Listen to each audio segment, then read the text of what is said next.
Assalamualaikum teman-teman. Hari ini kita akan membuat telur gabus yang renyah, gak alot, dan gurih, serta buatnya mudah banget. Langsung aja ya cara buatnya. Bahan-bahannya di sini aku punya tepung tapioka, kemudian 1 butir telur, margarin, garam, dan juga masako. Pertama, kita pecahkan dulu ya 1 butir telurnya.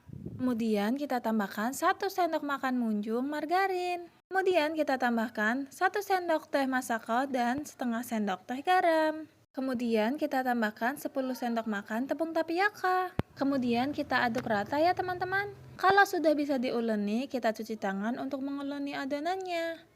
Nah, ini sudah diuleni, hasilnya seperti ini teman-teman. Kita ambil sedikit, kita gulung ya teman-teman.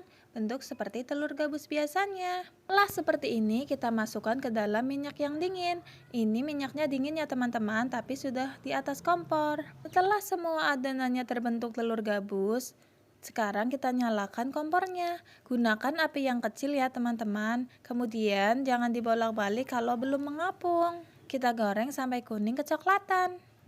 Ini dia hasilnya teman-teman, telur gabus siap dinikmati. Ini rasanya renyah dan lembut banget. Rasanya mirip telur gabus yang ada kejunya loh. Tapi ini versi ekonomisnya. Jangan lupa dicoba ya. Dan jangan lupa subscribe channel Hoki Kok agar aku semakin semangat berbagi resep makanan yang enak-enak lainnya. Terima kasih teman-teman. Assalamualaikum, selamat mencoba.